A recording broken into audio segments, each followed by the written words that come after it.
Doctor Joseph Murphy की लिखी पुस्तक पावर ऑफ सबकॉन्शियस माइंड के पार्ट 3 में आपका स्वागत है। दोस्तों, हो सकता है कि आप आर्थिक समस्याओं से जूझ रहे हों और इसका अंत करने की कोशिश कर रहे हों, परंतु आपको यह समझना होगा कि आप अपने अवचेतन मन को यह समझाने में असफल रहे हैं कि आपके पास हमेशा से पर्याप्त धन है। आपका अपने अवचेतन मन को यह विश्वास दिलाना कि आपके पास पर्याप्त धन है और आप दूसरों को भी दान दे पा रहे हैं, यह आपको मानसिक रूप से बहुत मजबूत बनाता है। इस संसार में ऐसे भी लोग हैं जो कुछ ही घंटे काम करते हैं और बहुत अधिक धन कमाते हैं। ये लोग ज़्यादा मेहनत करने की कोशिश नहीं करते हैं। इन लोगों का विश्वास मेहनत करके धन कमाने पर नहीं, बल्कि अपने अवचेतन मन को जागृत करके धन कमाने पर होता है और ये उसी का सहारा लेते हैं। आपको इस कहानी पर बिल्कुल विश्वास करने की आवश्यकता नहीं है कि आप बहुत मेहनत करके ही धन कमा सकते हैं। ऐसा बिल्कुल भी नहीं है। बिना मेहनत का जीवन सबसे बेहतरीन जीवन है। आपको वही करना है जो आप करना चाहते हैं और इसे अपनी खुशी और रोमांच के लिए करें। इस संसार में कुछ ऐसे लोग हैं जो एक वर्ष में इतना धन कमाते हैं कि अगले वर्ष उन्हें कार्य करने की आवश्यकता नहीं होती और वो पूरे एक वर्ष के लिए हॉलिडे पर निकल जाते हैं और विश्व भ्रमण करते हैं। ये लोग बताते हैं कि इनके संगठन में कुछ ऐसे लोग हैं जो उनसे भी ज़्यादा काबिल हैं, परंतु वो एक हफ्ते में मात्र $100 ही कमा पाते हैं। ये लोग अधिक काबिल होने के बावजूद महत्वाकांक्षी नहीं होते और इन्हें अपने मन के रचनात्मक कार्य पर कोई भरोसा नहीं है और इन्हें इस पर भी दिलचस्पी नहीं है कि इनका अवचेतन मन किस तरह से कार्य करता है। अपने अवचेतन मन की चमत्कारिक शक्ति पर विश्वास न होने के कारण ये लोग महत्वाकांक्षी होने के बावजूद बहुत ही कम धन कमा पाते हैं। ये जरूरी नहीं कि आप कड़ी मेहनत करते हो तभी आप बहुत अधिक धन कमा पाएंगे या ज़िंदगी में सफल हो पाएंगे। आपको अधिक सफल होने के लिए और अधिक धनवान होने के लिए एक रचनात्मक विचार अपने मस्तिष्क में पैदा करना होगा। इस विचार का आपके अवचेतन मन द्वारा स्वीकार किया जाना बहुत आवश्यक है, तभी आप सफल हो पाएंगे। बार बार यह कहने से कि मैं करोड़पति हूँ आप धनवान नहीं बन पाएंगे। इसके लिए आपको संपत्ति और बहुलता के विचार को अपने मन में निर्मित करके आप धन की चेतना को बना पाएंगे। जिस व्यक्ति का मस्तिष्क संपत्ति के विचारों से भरा हुआ होता है वह अपने चारों ओर धन और संपत्ति को पाता है और उसे इतना धन प्राप्त होता है कि जिसकी उसने कल्पना भी कभी ना की हो। गरीब मानसिकता का एक व्यक्ति व्यवसाय के असफल होने पर अथवा शेयर बाजार के गिरने से अपना निवेश खो देने के कारण खुद को असहाय महसूस करता है। वह खुद को गरीब परिस्थितियों में पाता है। यदि आप सफल और समृद्ध होना चाहते हैं तो आपको नकारात्मक विचारों को अपने अवचेतन मस्तिष्क में नहीं पहुंचने देना होगा।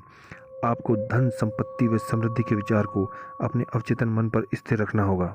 यदि आप यह वीडियो देख रहे हैं और यह कह रहे हैं कि मुझे धन और संपत्ति की ज़रूरत है, तो आप सही कह रहे हैं। आपको यही प्रतिदिन करना है। आपको 3 से 4 बार यह कहना है, धन, संपदा व सफलता। इन शब्दों में बहुत शक्ति है। सभी स्थितियां और परिस्थितियां अपने अपने स्वभाव और गुणों के आधार पर आपके अंदर प्रकट होंगी। आप यह नहीं कह रहे हैं कि मैं अमीर हूँ।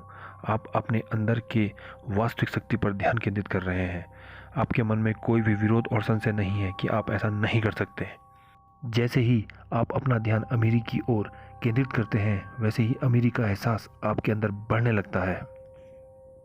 धन का एहसास धन पैदा करता है। आपको यह हमेशा याद रखना है।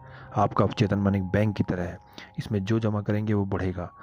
अगर आप इसमें अमीरी चुनते हैं तो अमीरी बढ़ेगी और अगर गरीबी चुनते हैं तो गरीबी बढ़ेगी। आपको यह याद रखना है कि आपको केवल अमीरी चुननी है। लेखक के अनुसार उन्होंने कई ऐसे व्यक्तियों से बात की जिन्होंने सामान्य शिकायत यह की है कि उन्होंने कई सप्ताह और कई महीनों तक यह कहा कि मैं अमीर व समृद्ध हूँ, लेकिन कुछ नहीं हुआ है। कारण लेखक ने यह पाया कि उन्होंने अवश्य ही यह कहा कि मैं अमीर व समृद्ध हूँ, लेकिन उन्होंने अपने अवचेतन मन में यह भी विचार किया कि वो अपने आप से झूठ बोल रहे हैं। यह समस्या सभी के साथ आ सकती है, इसलिए इसका समाधान आपको इस तरह करना है। प्रत्येक रात आपको सोने से पहले हमेशा यह कहना है कि मेरी सारी इच्छाएं फल फूल रही हैं और मेरी आवश्यकताएं पूरी हो रही हैं और मैं बहुत खुश हूँ। इस विचार को बार बार कहें और दृढ़तापूर्वक कहें। इसके अतिरिक्त आपको यह भी ध्यान रखना है कि आपको कभी भी खाली चेक पर हस्ताक्षर नहीं करना है। यह नकारात्मकता का संकेत है। यह आपके अवचेतन मन में यह विश्वास डालता है कि आपके पास कुछ नहीं और आप अत्यधिक गरीब हैं।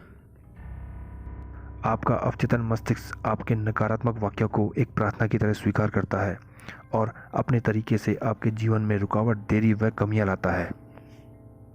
आपका अवचेतन मन आपको चक्रवृद्धि ब्याज देता है। धन की कल्पना करते हैं तो आपको कई गुना धन बढ़कर मिलता है, और यदि आप गरीबी की इच्छा करके बैठे हैं तो आपको अत्यधिक गरीबी ही नसीब होगी। आपके अवचेतन मन के पास विचारों की कोई कमी नहीं है। अनगिनत तरीकों से असीमित संख्या में इसके पास विचार तैयार है जो आपकी जेब में नकदी की तरह आएंगे। यदि आप अपने अवचेतन मस्तिष्क को यह यकीन दिला दें कि यह धन आपका है और यह हमेशा से आपके जीवन के इर्द गिर्द है, तो वाकई हमेशा आपका होगा, चाहे यह किसी भी रूप में हो। जब आप रात को सोने के लिए जाएं, तो धीरे से एक लोरी की तरह इन शब्दों को दोहराएं। धन संपत्ति। आप इसके परिणाम से चकित रह जाएंगे। धन आपके पास तूफान की तरह बहुलता में आएगा। यह आपके अवचेतन मस्तिष्क के चमत्कार का एक अन्य उदाहरण है।